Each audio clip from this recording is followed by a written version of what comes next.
నమస్కారం. మే 14 తర్వాత కుంభరాశి వారికి జాతకం ఎలా ఉందో ఈ వీడియోలో చూద్దాము. అనగా వారి ఆరోగ్యపరంగా గాను, విద్యాపరంగా గాను, ఉద్యోగం, ఆర్థిక స్థితి, కుటుంబం మరియు వ్యాపారాల గురించి ఎలా ఉందో ఇప్పుడు ఈ వీడియోలో తెలుసుకుందాము. వీడియోలోకి వెళ్ళబోయే ముందు మన ఛానల్ని ఎవరైనా కొత్తగా చూస్తున్నట్లయితే ప్లీజ్ సబ్స్క్రైబ్ చేసుకోండి. ఇక ఆలస్యం చేయకుండా వీడియోలోకి వెళ్ళిపోదాం. కుంభరాశి రాశి చక్రంలో 11వ రాశి. ఈ రాశి వారికి అధిపతి శనిదేవుడు. ఇప్పుడు ఉద్యోగస్తులకు ఎలా ఉందో చూద్దాము. ఈ నెలలో మీకు మంచి ఫలితాలు ఉంటాయి. కెరీర్ వారిగా ప్రథమార్థంలో మీరు తక్కువ పనిభారం ఉంటుంది మరియు మీ పొజిషన్లో కూడా కొంత మార్పు ఉంటుంది. అంతేకాకుండా ఈ నెలలో ఉద్యోగరీత్యా ప్రయాణాలు అధికంగా ఉంటాయి. ద్వితీయార్థంలో మీరు సెలవు తీసుకోవచ్చు లేదా మీరు కొంత సమయం వరకు ఇంటి నుండి పని చేయవచ్చు. ముఖ్యంగా 3వ వారం నుండి కొత్త ఉద్యోగం కోసం అన్వేషిస్తున్న వారికి మంచి అవకాశాలు మరియు వారి ప్రయత్నాలలో విజయం లభిస్తుంది. కమ్యూనికేషన్లో కొన్ని సమస్యలు ఎదురయ్యే అవకాశం ఉన్నందున మీరు మీ కమ్యూనికేషన్ల విషయంలో కొంచెం జాగ్రత్తగా ఉండాలి. ఇది మీకు ఉద్యోగం పొందడంలో కొంత ఆలస్యం కావచ్చు. ఈ నెలంతా కుజుని గోచారం అనుకూలంగా ఉండడం వలన పెండింగ్ పనులు పూర్తి చేయగలుగుతారు మరియు మీ పనిలో మీ సహోద్యోగుల సహాయం కూడా ఉంటుంది. ఇప్పుడు ఆర్థిక స్థితి గురించి తెలుసుకుందాము. ఈ నెల ఆర్థికంగా చాలా ఉపయోగకరంగా ఉంటుంది. ఎందుకంటే మీరు ఊహించని మూలాల నుండి డబ్బు పొందుతారు. మీరు వాహనం లేదా ఆస్తి లేదా కొన్ని గృహోపకరణలను కూడా కొనుగోలు చేయవచ్చు. ఆస్తి లేదా షేర్లలో పెట్టుబడి పెట్టడానికి కూడా ఇది మంచి నెల. ద్వితీయార్థంలో గృహ సంబంధ విషయాల కారణంగా ఖర్చులు అయ్యే అవకాశం ఉంటుంది. ఆరోగ్యపరంగా చూసుకున్నట్లయితే ఆరోగ్యపరంగా ఈ మాసం బాగుంటుంది. మొదటి 2 వారాల్లో ఆరోగ్యం బాగుంటుంది. సూర్యుని గోచారం మరియు కుజుని గోచారం అనుకూలంగా ఉండడం వలన గతంలో ఉన్న ఆరోగ్య సమస్యలు కూడా ఈ సమయంలో తగ్గుముఖం పడతాయి. ద్వితీయార్థంలో సూర్యుని గోచారం అనుకూలంగా ఉండకపోవడం మీకు చిన్న చిన్న ఆరోగ్య సమస్యలు ఉండవచ్చు. ముఖ్యంగా కడుపు మరియు జననేంద్రియ సంబంధ ఆరోగ్య సమస్యలు ఈ సమయంలో మిమ్మల్ని ఇబ్బంది పెట్టవచ్చు.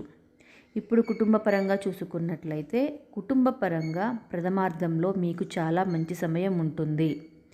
మీరు కుటుంబ సభ్యులతో ఇంట్లో ఎక్కువ సమయం గడపవచ్చు మరియు కొంతమంది కొత్త స్నేహితులు లేదా సంబంధాలను కలిగి ఉండవచ్చు. అంతేకాకుండా ఈ సమయంలో మీ కుటుంబ సభ్యులు లేదా బంధువులతో కలిసి వినోదయాత్రకు కానీ పుణ్యక్షేత్ర సందర్శన కానీ చేసే అవకాశం ఉంటుంది. అయితే ద్వితీయార్థంలో కుటుంబపరంగా కొన్ని ఇబ్బందులు ఏర్పడే అవకాశం ఉంటుంది. మీ కుటుంబ సభ్యుల్లో ఒకరికి ఆరోగ్య సమస్యల కారణంగా మీరు ఆందోళనకు గురి అయ్యే అవకాశం ఉంటుంది. అయితే శుక్రుడు గోచారం మరియు కుజుడు గోచారం అనుకూలంగా ఉండడం వలన వారి ఆరోగ్య సమస్యలు తొందరగానే తగ్గుముఖం పడతాయి. ఇప్పుడు వ్యాపారస్తులకు ఎలా ఉందో చూద్దాం. వ్యాపారులకు ఈ నెల ప్రథమార్థంలో మంచి రాబడి మరియు వ్యాపారంలో పెరుగుదల ఉన్నందున ఈ సమయం అనుకూలంగా ఉంటుంది. అంతేకాకుండా కొన్ని కొత్త వ్యాపార ఒప్పందాలు లేదా వ్యాపారం చేసే స్థలంలో మార్పులు చోటు చేసుకుంటాయి. ఈ నెల మొత్తం కుజుని గోచారం 6వ ఇంటిలో అనుకూలంగా ఉండడం వలన ఆర్థికంగా కొంత మెరుగైన పరిస్థితి ఉంటుంది మరియు మీ ఆలోచనలు ఫలించి వ్యాపారంలో గుర్తింపు లభించడం కాకుండా అభివృద్ధి కూడా సాధ్యమవుతుంది. కొత్తగా ఎక్కువ మొత్తంలో పెట్టుబడి పెట్టాలనుకుంటే ఈ నెల ద్వితీయార్థంలో గురు గోచారం అనుకూలంగా ఉంటుంది కాబట్టి ఈ సమయంలో పెట్టడం మంచిది. విద్యార్థులకు ఎలా ఉందో ఇప్పుడు చూద్దాము. విద్యార్థులకు ప్రథమార్థంలో చాలా మంచి సమయం ఉంటుంది. ఈ సమయంలో సూర్యుని గోచారం మరియు బుధుడి గోచారం అనుకూలంగా ఉండడం వలన చదవాలని మరియు కొత్తవి నేర్చుకోవాలని ఉత్సాహం ఎక్కువగా ఉంటుంది. అంతేకాకుండా ఈ సమయంలో చదువు విషయంలో వారు ఆశించిన ఫలితాలను పొందుతారు. 3వ వారం నుండి సూర్యుడి గోచారం అనుకూలంగా ఉండకపోవడం వలన వారు అశాంతి లోనవడం మరియు చదువుపై తక్కువ ఏకాగ్రత కలిగి ఉండడం జరుగుతుంది. ఈ సమయంలో చదువుకు, విశ్రాంతికి మరియు వినోదానికి సమపాళ్లలో సమయాన్ని కేటాయించడం వలన మానసిక ఒత్తిడి తగ్గి చదువుపై ఏకాగ్రత పెరుగుతుంది. వారు ఏ పరిహారాలు చేయాలో ఇప్పుడు చూద్దాము.